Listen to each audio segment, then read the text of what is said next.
Welcome, everybody, to the 10 Count podcast brought to you by bodyslam.net. And let's go. We got it here in the chat. What up, guys? Justin, we're back at it. We did 2 episodes this week. We got a quick count in on Sunday talking about Survivor Series. And now we're rolling into a Wednesday for the 10 Count podcast. Starting off December pretty hot. Not going to lie. Hopefully we keep it up and we keep going with the quick counts. But Justin, how we doing today, sir? We're doing good, bro. Just a long work day, and now I'm here talking wrestling with my boy, and ready to talk. We have TNA on AMC now. We have NXT deadline predictions that we got to get to. Maybe a little Raw, maybe a little NXT, obviously. So let's jump right into it. Man's casually dropping it today. TNA going to AMC in 2026, December 15th, 12th, January 15th. January 15th. Yeah. They're pushing live. Carlos Silva, he was saying that the first half of that partnership, it's for 52 weeks consecutive. So they're really going to try their hardest to perform well with this deal. And they're not going to try anything crazy, they said. They want to see what they can do in those first 6 months.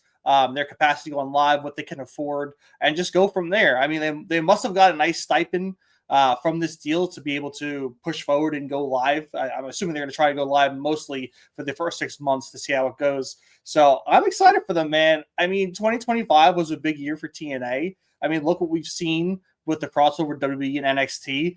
And I can tell you this much, man, that crossover ain't stopping yet because they're going to be a huge part. I can guarantee it leading into this AMC deal. Yeah, there was a rumor or there was a report right after the news broke about TNA going to AMC that this now gives WWE like an out clause if they wanted. And people were, there was a report saying that WWE might now back out of it. And, if you believed it, if you did believe that at the time, then that's upsetting because everything that has come out of this TNA and WWE NXT deal partnership, would you say, has been awesome. I love every second of it. It's incredible. I think most of the fans are enjoying it. So when I first read that earlier yesterday morning, I was a little bummed, but then it came out. I mean, they mentioned NXT in the press release. So it's not ending. WWE, I believe, was a key component to helping TNA get this deal with AMC. Obviously, they want to see TNA thrive right now. They have a partnership, clearly, and anything to hurt the other company, obviously, I think is the route that they're trying to go here. So I, fully expect that partnership to continue strong. I know Carlos Silva was just on Ariel Helwani, and Ariel kind of asked the question, so is Joe Hendry a WWE superstar? And, he's on the NXT roster now, listed on the website. We've known about this for a little bit now. And he kind of beat around the question a little bit. And he said, oh, well, with the partnership, I'm sure you're going to see Joe on NXT a lot, but you can also see him back on TNA. And then Ariel's like, well, is he a WWE superstar? He's like, yes, he is now officially a WWE superstar. And, Ariel asked the question. He's like, are you nervous about that happening? Like we've discussed that your superstars are going to be poached in a way, but not really saying that word. And he said, no, I mean, if WWE wants our superstars, that means we're doing something correct. Exactly. So it's a benefit. Carlos Silva's not stupid. He knows TNA is not the juggernaut that WWE is. It's just best for both worlds. So I'm excited for all of them. I'm super pumped for TNA, and I can't wait to see what 2026 and forward holds for TNA wrestling. Yeah, and I kind of, like you said, Carlos Silva isn't stupid. And to me, with this partnership, I can see TNA being like an NXT for WWE, like a second one, where people want to go to TNA because, oh, look at this partnership with WWE. If I, shell out as a TNA superstar on NXT, I might get called up to Raw. I might get called up to SmackDown. They might bring me to NXT and give me a full-time WWE deal. So it wins for them. Why not be a second developmental? I think they're more than a developmental in my opinion, but for WWE, they could be, right? They could be that second set of eyes that WWE always wants, because they're always scouting. And if you keep some competitors close to your heart, like they do with TNA, and have this partnership, it's just a ladder to success for more wrestlers. So I love it. I think this partnership, I think we'll see it for a very long time. I think that both companies know what they bring to the table and what benefits provide from each side. So if I'm an indie guy, or if I'm a wrestler starting out and I look at that stacked WWE roster and you're like, shit, do I have a shot? But if I can go to TNA and become a fan favorite and grab the eye of Triple H or Nick Khan and the wrestlers over there, why not? I mean, to me, it's a perfect scenario. Exactly. And it's not even just for the new wrestlers and the indie wrestlers, because we've seen it, like former WWE wrestlers, superstars that have been released going to TNA, like Mustafa Ali. We've seen him. We've seen the Iconics. We've seen Indy Hartwell. We're seeing these superstars that have been released by WWE. It's their dream to work there. What's the closest door? It would be TNA. Get your foot back in there. Go show what you're worth. You're worth. Go to NXT. Do this little partnership, and then hopefully once that contract runs out, yeah, sure, it's a little stepping ground. But if you make your way back to WWE and that's your dream, then by all means do it. So it helps both in a way. I think. I personally think. Yeah, dude. And Leon Slater, man, he might be the next one coming over. WWE loves that man right now. He's super talented. I mean, why wouldn't you? International guy. The team up between Javon and him is just, it's amazing. But I want that feud so bad, because they will, feed families forever with that feud. And we're just starting to see people like Javon Evans. Look at that match with Gunther. I mean, they know what their future is, and it's people like Javon Evans, like Leon Slater. And I'm not sure what kind of deal Leon has with TNA, but I feel like that man's ready to jump over too. But he should, right? Make that money, get over WWE, and show them what you got. And to me, if that happens, Javon and Leon have a very bright future of feuding with each other and teaming with each other for a very, very long time. Yeah, we might have to ask around to some people that we know and see if they know anything about Leon's contract, because you're right, man. Once the partnership started, you can kind of tell it was going to be Jordan Grace instantly jumping over. Yep. Joe Hendry instantly jumping over. And just by seeing who's being used the most right now, it's Leon Slater, and WWE clearly would love to sign him and bring him in long term. So depending on what his contract is, we have to keep an eye on him dropping that X Division title. Maybe that'll be a foregone conclusion eventually. And then, yeah, I'm sure you're going to see his name pop up on the NXT roster, whether it be right after, like kind of what happened with Joe Hendry, where it was kind of seamless. That's what I'm assuming is going to happen, but we might have to do a little digging to see when that contract ends. Yeah, I'm very curious. But let's get into Deadline. I mean, we're talking about NXT now. We're talking about TNA. We got Leon Slater in the Iron Survivor Challenge. We even have the melting pot of NXT with AAA. We got Mr. Iguana fighting for the North American Championship. I mean, it's crazy to think 5-10 years ago, this is never happening. Not a twinkle in my eye do I think that AAA and TNA are going to be highlighted on wrestling PLEs for WWE. And now we have WWE wrestlers in TNA doing things in Mexico and AAA is coming up to TNA, to NXT and WWE. It's crazy, dude. Like, to see this happen, it's kind of nice. I know I see a lot of people talking crap about Triple H on the internet, his booking and stuff, yada, yada, yada. I've said this in the past. Just remember, this is a part of a business now, a company. Triple H is not the sole decision maker. He might seem like it is. He is not. There is a company above him that want things to happen to make money. So just remember that. However, to go forward with that, Triple H is the guy who is making these connections happen. I can guarantee it with this AAA, with TNA. He wants wrestling to be good for everyone. You can tell it just by how he is. So to me, the reason these things are happening and we're seeing this kind of star power and these crossovers happen is because of Triple H. And I hate that people shut him in all the time because I'm a big Triple H stan. I really think he loves professional wrestling as a whole, not just WWE, and he's doing what he can to better the business. So that's just my 2 cents on Triple H and people on and with his opinions on him. Yeah. Hey, it's when would you ever think that you'd see The Undertaker like in some sort of capacity with AAA? Yeah. Never. Ever. No. So listen, he's got his guys. He's got Shawn Michaels down in NXT. I don't know if it's confirmed that, The Undertaker's doing AAA, but I'm pretty sure he is. It's money, whatever is happening right now. So I'm just sitting back and I'm enjoying the ride. But as for a deadline, we'll get into our predictions.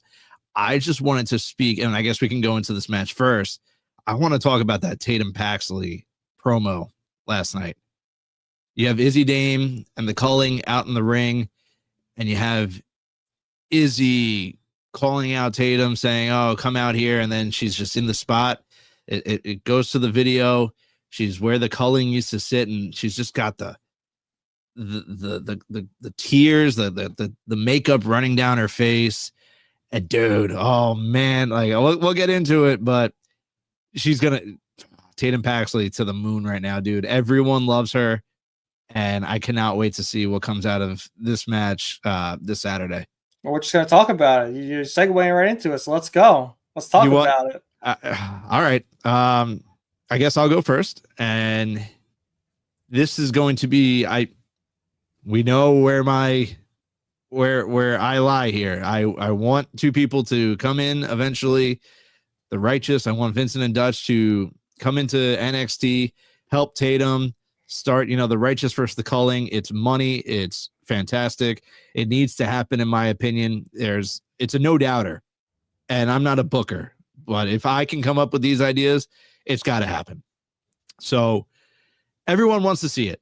So I'm hoping Tatum's going to lose this Saturday. I'm calling that Tatum Paxley loses this Saturday. She'll be shorthanded. She's not going to have any help this Saturday, I don't believe. And then it's just going to continue. And then Tatum's going to find two friends. I'm hoping eventually within the coming weeks, we get to see Vincent and Dutch. They help Tatum. This goes into a long-going feud. And who knows, we finally get to see the Righteous and Tatum take out the Culling.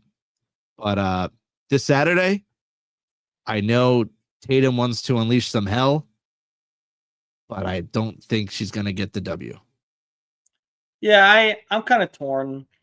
I think there's a possibility where maybe it seems like she's going to lose because she doesn't have help and then has help, and we have a nice surprise appearance for help. Or the route you were talking about, Justin, which might be more ideal, is she's going to go against the numbers game. It's going to be tough for her. I think she's going to show out, like you said, but yeah, I think I'm going to go with you. I think Izzy Dame's going to win this week. I think this is going to kind of span a month or two of feuding, which rightfully so. I agree that Tatum's freaking primed and ready, especially with that promo yesterday. It's funny because I wasn't sure leading up into her championship win if she really had it, because she was always playing kind of second fiddle and like she was this shy demeanor, kind of stand back. So maybe she really needed this. Maybe she needed this turn to kind of push her to the next level. So yeah, I mean, I'm excited to see what Tatum's going to do. But like you said, I don't think her win comes this weekend. No, and I think I said it last week or 2 weeks ago. Now, if this is happening, if the Righteous are coming into NXT, slow burn it. Don't let it happen right away. Yeah. I want to see some teases. I want to see some hints. I want to see in a promo, I want her to say something that only Righteous fans would understand. I want them to get us excited at the possibility of Vincent and Dutch coming into WWE. Yeah. So if this is happening, I'm not sure. I want it to happen. If it is happening, I hope they debut maybe February. Like, let this, we're the first week in December now. You have deadline. You probably have another PLE coming up in a month. Maybe then, like give it 5 to 8 weeks and then have them come in. Mid-January, I think would be perfect. Like show that Tatum is up against it all and Tatum doesn't have any friends and she's alone. And then just let that build and eat at her. And then you bring them in. That's what I want to see. Yeah, I think their next PLE is actually the New Year's Evil PLE, January 7th. So I think that would be that next shot. But I think if Justin was Triple H, he'd be spoiling the whole story right now because he would have fucking hired them on the spot already for this to happen. But yeah, they would have had a 8-year contract right now, done, signed, sealed, and delivered. I mean, just look at the promos that they're putting out there on X, dude, and Instagram. They're so good. They're so good. Imagine a WWE budget behind those too. Dude, forget about it, bro. Yeah. I need it. I need it, so I'm just putting it out there into the ether. Yeah. I need it. Bring the righteous to WWE. Speak it to existence, Justin. That's what I'm trying to do. That's what I'm trying to do, brother. Let's go into our man Ethan Page going against Mr. Iguana, NXT North American Championship. To me, I think this is an easy, not gonna say easy, but yeah, easy win for Ethan Page. Mr. Iguana has become very popular with every audience he's been in front of recently. And rightfully so. The man is super talented. Like, Jessica is freaking hysterical. It's awesome. The way he gets it involved in the matches is always fun. It's like a better version of when Santino would get the snake. What was it again? Cobra. The Cobra. But it's just, this is going to be a fun match. I mean, Ethan Page right now is unmatched as NXT North American champion. I want this guy to hold this belt forever. This run, we speak about it every week with Chelsea Green as mixed right now. It's also mixed tag champions, AAA mixed tag champions. Like, they are two superstars in the industry right now that understands every aspect they need to. They are great in the ring. They get the comedic route.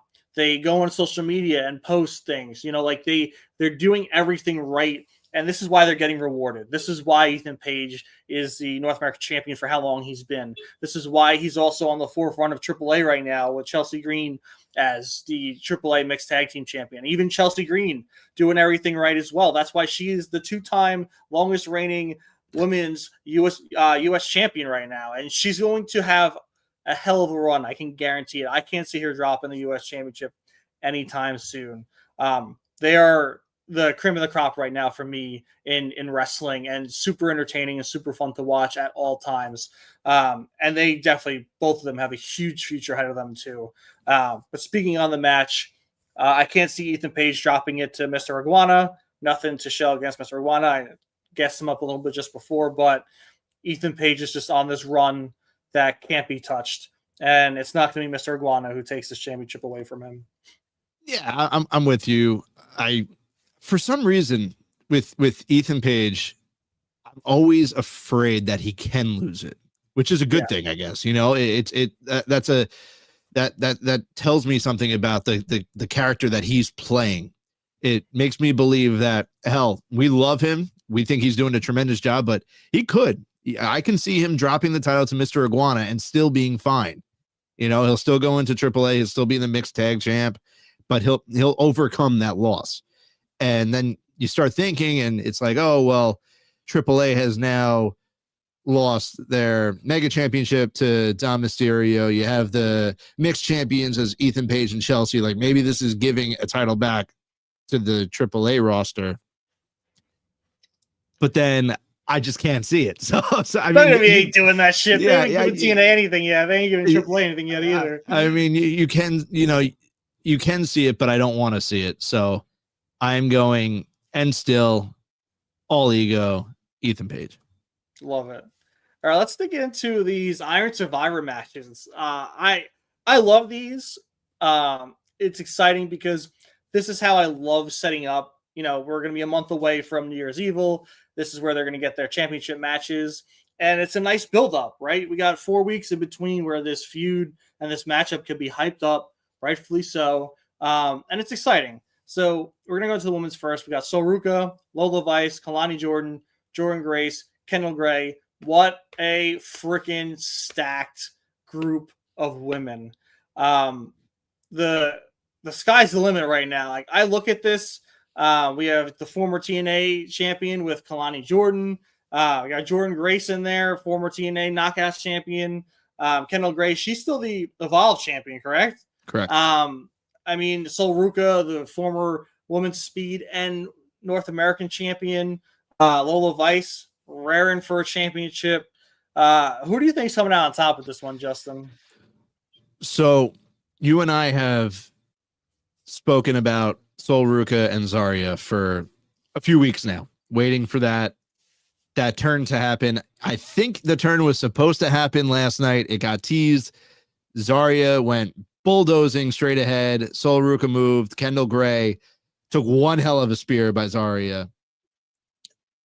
I think Zarya screws Sol Ruka Saturday, and that's where that's going to happen. So whatever, they're finally going to come to a head Saturday night. I think Zarya is going to come down. She's going to get involved where she's not supposed to be. She screws Sol. They go into a long-term rivalry. So I would love to, truthfully, I would love to see Kendall Gray. If you've been watching Evolve on Tubi, she's unreal. She is incredible. She makes everything look smooth. She has picked up this thing so quickly, but I don't think it's time for Kendall Gray yet. I'm going to go Jordan Grace. I think Jordan pulls this out. She's been taking her lumps in NXT. She's been given the time. I don't know how much longer we're going to have her in NXT. There's rumors that the contract that she is on is a main roster worthy deal. So maybe this is going to be that last chance at the NXT Women's Championship. And then I would expect her on the main roster. But I'm between Jordan Grace and Kalani Jordan, and I'm going to stick with Jordan Grace.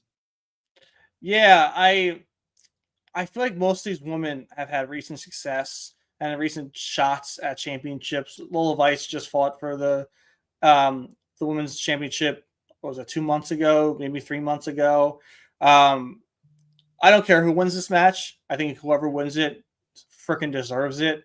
But I'm on the same page as you. I think Jordan Grace, this is her shot to go in to have another championship match.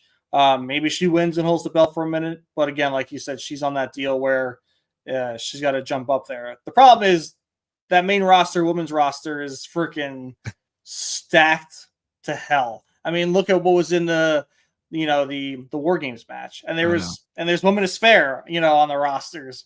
So I think it's tough right now. She might have a huge deal, but the rosters are just stacked. Especially just bring up Lash Legend. So maybe they do let Jordan Grace win it for a bit and hold the championship until they can get her onto the main roster and they find a spot for her. But yeah, I think in my opinion, in my eyes, I think Jordan Grace is the shoo-in for this one. Yeah, and you can, I feel like the only person that you can't really give an argument for based off of what we know is Sol Ruka. Obviously she's great, but Zarya is getting involved to push that forward. And then Kendall Gray, like I said, she's on Evolve.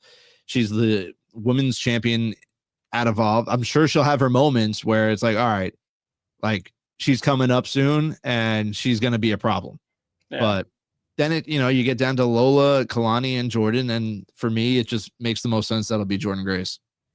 Yeah. I'm actually surprised that they didn't pull the trigger on the turn yet between Zarya and Sol Ruka. I really wanted to happen between those two Gold Rush nights. I think there's some things in wrestling where it's nice to wait to have the payoff, but at this moment, it's been brewing. If they don't pull the trigger this weekend, I don't know what the hell they're thinking at this point. Well, yeah, it gets to a point where it's like, all right, it's just not going to happen. So why the hell should we care? Yeah.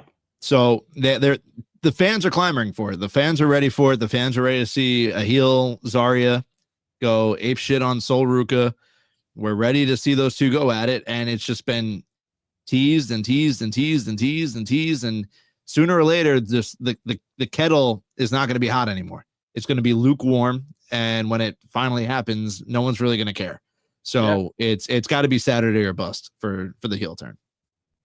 So we have the men's Iron Survivor Challenge. We have Javon Evans, Leon Slater, Joe Hendry, Miles Bourne, and Dion Lennox. Boy, does NXT and WWE love Dion Lennox of Dark State. He's got the tag titles. They're throwing him in this to possibly challenge for the NXT Championship. That means, is Dark State going to be looming during this match too? Who knows? But again, just another group of men who freaking deserve the shot. I would love for it to be Leon Slater, dude. Javon Evans deserves it too, but Leon Slater, man, I would love to see him step up and fight, for the NXT Championship. But my gut is going Miles Bourne. They're really, really gearing him up. He got the pin, he got the advantage for the matchup. I think they're really gearing up to be behind Miles Bourne. So I won't be surprised if he does win it. So that's going to be my pick. So looking at the men in the match, Leon Slater, TNA superstar, don't think it'll happen for him. Awesome that John Cena said his name and wants to see him in the match. I think that just in itself is a win for him. Yeah. Javon, awesome. Dion had a moment with Obafemi last night backstage. Dion looks like he belongs, man. And he said he'll step up to Oba whenever. I don't know if that's going to cost him anything in this Iron Survivor Challenge.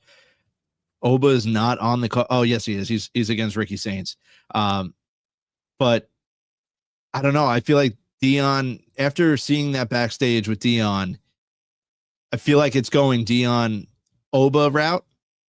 So Dion would be off for me unless Ricky loses to Oba. But I mean, who just signed the NXT contract? You say his name and he appears. Until proven otherwise, I think NXT wants to push Joe Hendry to the moon. He is now officially theirs. So I don't see how Joe Hendry doesn't win this match. It's fair. I mean, it's just, yeah. And we speak about, how the Righteous with their promos with WWE's backing would be incredible. We said like Joe Hendry's music videos, they're going to be spectacular with WWE's backing. We've already seen it with the one about Chelsea got pied or Chelsea got creamed or whatever it was. Yeah. So yeah, it's Joe Hendry for me. I wouldn't mind seeing him lose. Miles Bourne is an interesting choice, but until proven otherwise, I'm going Joe Hendry. I like it. I mean, he does deserve it. I mean, look what he's done to himself the last year and a half, 2 years. No one knew the name of Joe Hendry, and all of a sudden, dude's booming through the internet, songs global, and just enough attention for WWE to be like, hey, we like this guy. Why don't we have a partnership with that company? Maybe we can use him a little bit. Oh, look, we're using him a little bit. Oh, look, we signed him. See you, TNA. I mean, he freaking loves it. I mean, Joe Hendry is very, very excited to be where he's at right now. And you can tell he's super pumped up. He's being involved in, the AAA Mixed Tag Team Championship match with Chelsea and Ethan. He's bounced around. He had the WrestleMania moment with Randy Orton.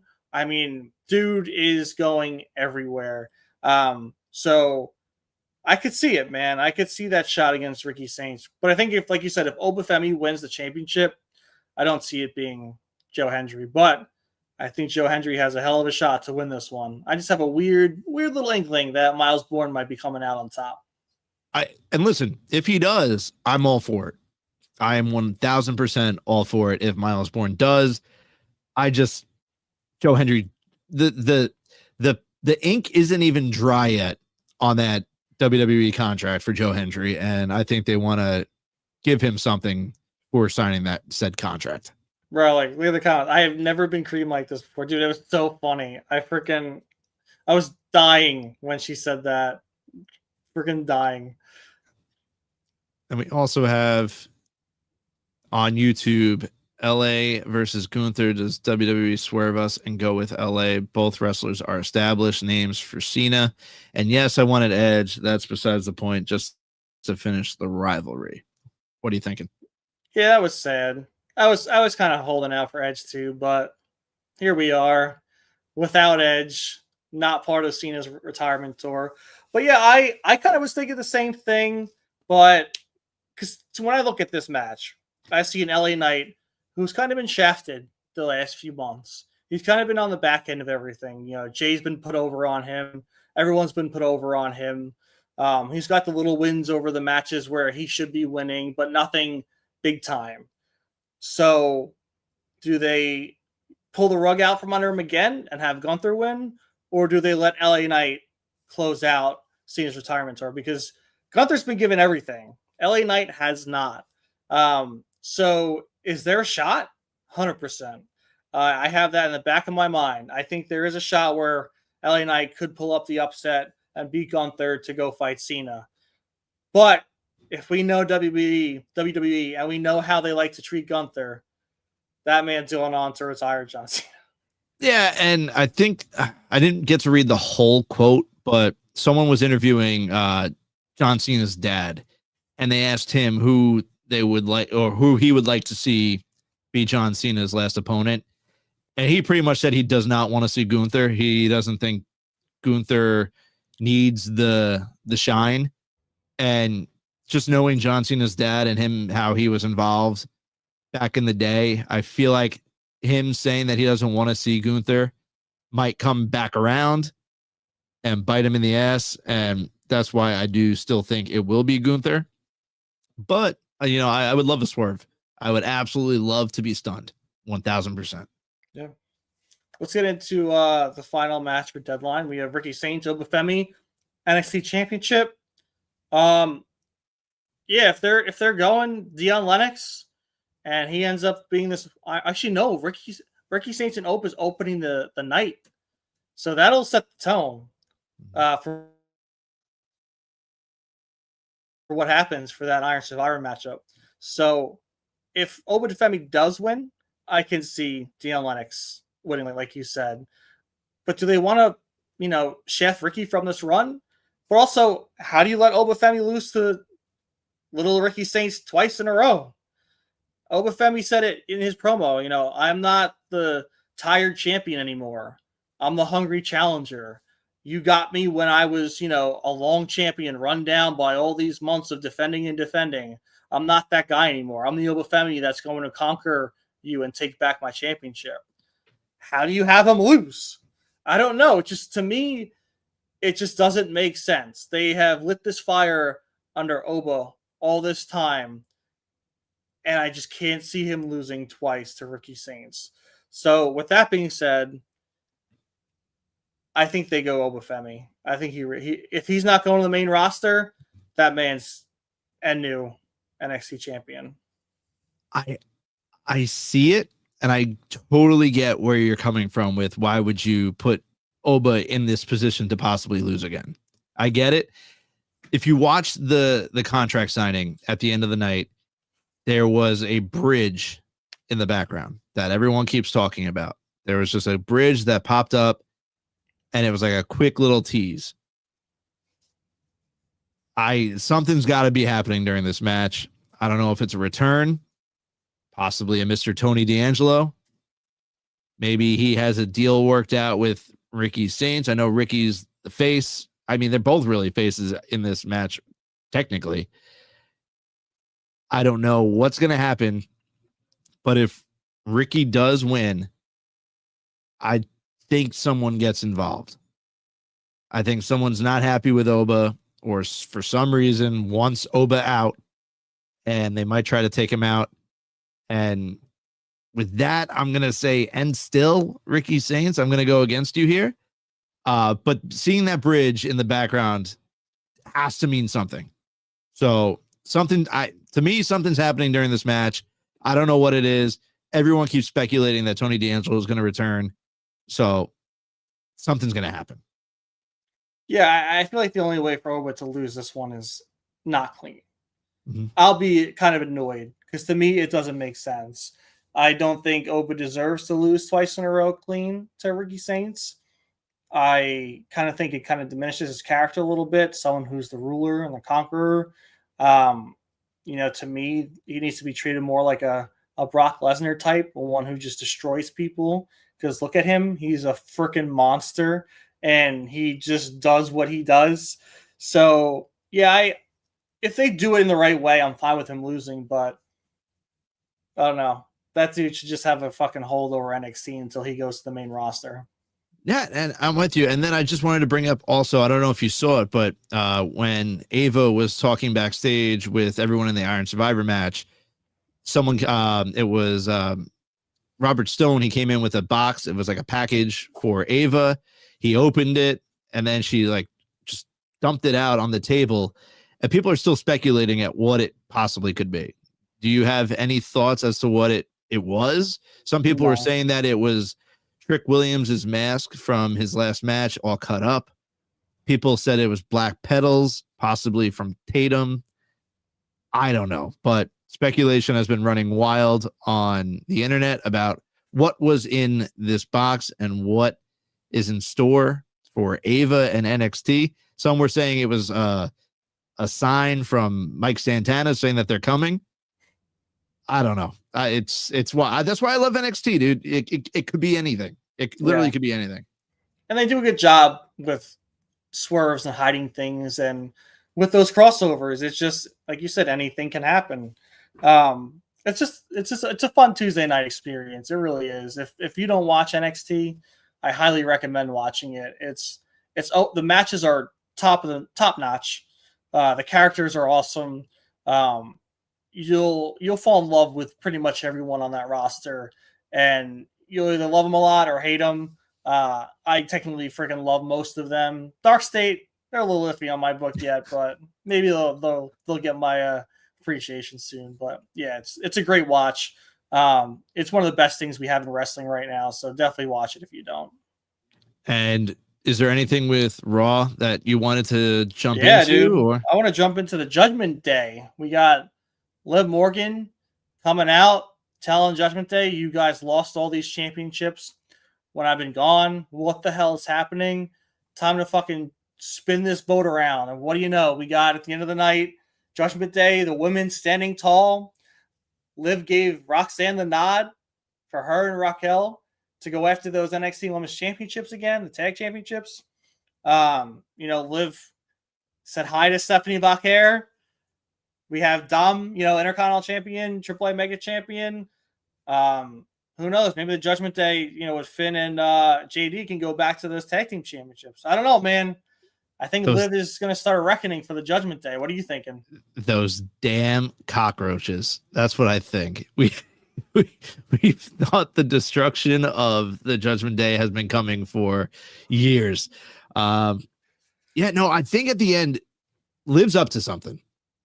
Liv Morgan is up to something, and I don't know what it is yet. But her handing the title back over to Roxanne clearly makes me think that she's got an idea, and she's going to try to pull it off. I don't know what it is yet, but keep your eye out on Liv Morgan. She's sneaky. She's a sneaky. I think the Judgment Day might be down a Finn Balor and a JD McDonough in the near future. You think she's trying to out them? Yeah, Liv wasn't showing Finn much love when she came back, rightfully so.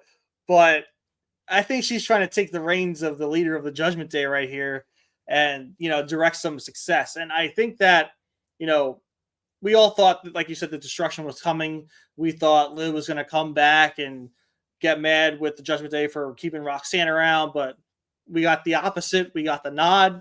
I think the women are going to take over for Judgment Day, and it's going to be centered around Dom. Maybe bring in someone else for Dom as a men's character to maybe take the spot of Finn or JD or both of them. But yeah, I think Liv is just trying to take Judgment Day back and make it successful again. Now, while Liv was gone, Roxanne comes into the group, and it's kind of like she was hitting on Dom. Am I wrong? It was at first, but then it kind of went away. Yeah, and then like Finn liked Roxanne and brought her in. Yeah. But I felt like the return was always going to have the return of Liv, was always going to have some sort of meeting of the minds with Roxanne where those two go head to head. But clearly last night she's okay with Raquel and Roxanne going for the women's titles. Clearly Liv has her eyes set on a bigger picture. Yep. But I don't know, like I still for some reason feel like Liv does not want Roxanne in the group. See, I would agree with you, but I think the main goal when she got injured was that route, because we did see the flirty with Dom. It was very obvious, but that kind of went away when they won the tag team championships. Roxanne and Raquel, that kind of diminished a little bit, and she wasn't bringing chicken tendies to Dom. She was more her own woman with Raquel, and it was more of them being a unit together. We saw a lot more of Dom, Finn, and JD, getting into little tussles. Why weren't you having my back, kind of thing. So they kind of separated them a bit to kind of, I think, alleviate this tension. I think that the original plan was to have that happen, but I think they liked the chemistry they had, Raquel and Roxanne. So I think they want to keep them together now. So unless Liv screws both of them over, I think Roxanne's fine. I think she's going to be in the Judgment Day working hand in hand with Liv, unless Liv turns on both Raquel and Roxanne. Yeah, no, I'm totally with you, and I think you're right. I think the next two to be cut from the Judgment Day will be Finn and JD. But man, just something about Liv. You just cannot trust anything that woman says, man. She will turn around and stab you in the back quicker than you can say 1, 2, 3. And what do you think about her, like this whole slapping Dom thing, and then like joking dude, it off? It's Liv Morgan, dude. There's just nothing else to say. She's just been that crazy character ever. You can go back to the Riot Squad. She's just always been this sort of personality. Yeah. So I mean, Dom will take a slap in the face whenever she wants to slap him. I'm sure he's okay with it. Yeah. Because he's a double champion and he's got Liv Morgan back. Yep. Done. Like whatever. He's taking a slap here and there. If she just wants to slap you, then just let her slap you. That's it, man. I don't know what else to say, but I did want to bring up the AJ Styles Dragon Lee versus New Day match. Yeah. That springboard into the Styles Clash that Kofi Kingston took was insanity. Yeah. It was so goddamn cool that I just had to bring it up before we forgot, because that match was great. I loved every second of it, and that move was so awesome. Dude, AJ Lee, jeez. Dragon Lee and AJ Styles, I give them their tag match, their tag team name, was an interesting combination that like paid off really well. And I think on Raw they could have done this, right? We saw on SmackDown, it was with Rey Fenix and El Idolo over there, and to me it was like they had their tag teams established and they threw this random team in together. But with Raw, right, we have the New Day, we have the War Raiders, we have Judgment Day, but it's kind of like, not as established. So having AJ Styles and Dragon Lee take over and just show off, like completely just show off their talents together, has been awesome. And they're going against these tag teams and showing why they deserve to be there and deserve to be the tag champ. So it's cool, man. They mesh really well together, and they're exciting to watch. So I'm here for it. They definitely proved me wrong. I was kind of iffy at first when they threw them together and they won the tag championships, but they're definitely slaying out. Yeah, I feel like it's kind of, I don't want to say revitalize AJ Styles, because AJ Styles never needs to be revitalized, but they were going in a different direction. Before the whole Cena thing, he was going in this persona where someone doesn't want me here. And he was digging into his contract status and whatnot. And then obviously the match with Cena happens, and now he's in this tag team, and he's a tag team champion with Dragon Lee, and they've just been awesome. They've been fantastic. But the last thing I wanted to ask you before we go is, you mentioned your boy Triple H. I kind of have a little gripe with him. Now, I'm going to just throw it out there, and I'm curious as to what you have to say about it. Is before Monday Night Raw on Monday, Triple H tweeted out this, like, tonight is going to be epic. And, he doesn't always do that. Yeah. But he said tonight's Monday Night Raw is going to be epic. I'm thinking, all right, maybe we'll find out who was under the mask at Survivor Series. Maybe we'll have that person revealed and whatnot. Was Monday Night epic? I mean, listen, don't get me wrong. Monday Night Raw was a good episode. It was fine. But if you're going to say it's going to be epic, you got to deliver on it. Am I wrong? No, I don't think it was epic. I loved the episode, but yeah, I think he was excited to see, like, he wanted Braun Breaker to take the whole right of that promo, and everyone's talking about Braun's promo, but once his voice cracked at the end and Logan Paul said damn on the mic after the end, it kind of just like threw out the whole promo for me. But I think it was just moments during the night that he was kind of excited about, like the spot that you just spoke about. Liv Morgan coming back and lighting a fire under, the Judgment Day and what happened at the end of Raw. I think the epicness was not about the show as a whole, but the moments that were going to happen in the show. And do I think those moments were epic? I wouldn't say they were epic. They were great moments. I think he was probably just really excited about what was going on with the show and maybe got a little overzealous. Yeah, but I don't hold it against him. Yeah, it's just, if you're gonna say it's gonna be epic, you're putting it out there on social media. There's a lot of people that are gonna take that and they're gonna run with it. So you just got to be careful with what you're saying. I mean, it was a fine episode. I have nothing to complain about. But when you're really building it up, people are thinking something's going to happen, and it was just a normal episode of Raw to me. Yeah. But with that said, thank you all. 243 of you right now live with us on a Wednesday night for the 10 Count Pod. As you see down below, please go subscribe to the Body Slam Patreon for breaking news, interviews, exclusives, and more. They're putting in the work there. It is easily the best $5 you can spend a month if you're looking for any inside information. QR code now up at the top left that will bring you to ProWrestlingTees.com/the 10 Count Pod. You will find our official 10 Count and Quick Count merch. Any shirt that you purchase will benefit the podcast. And then just go subscribe to Body Slam everywhere on social media at Body Slam Net. And then at the 10 Count Pod on all socials, especially YouTube. We're almost at that 100. I'm going to keep saying it until we break it. You can go follow Ty at TLP_maximum on X. I am at JStar02 on X until Sunday, because we will have an episode Sunday. I'll make sure of it. Have a great rest of your weekend. Enjoy the football, enjoy work, enjoy whatever, enjoy life. And until then, we will see you. Oh, just real quick, just from Christopher. Hey guys, I hope you all enjoy the show tonight. I would love to be on the show someday. From Christopher. So Christopher, thank you for supporting the show. And hey, we'll be in touch, and we're always down to talk some wrestling. So thank you all again very much, and we will see you all on Sunday. Until then, we're out. Oh, thank you. Oh, thank you. Oh, thank you. Oh, no.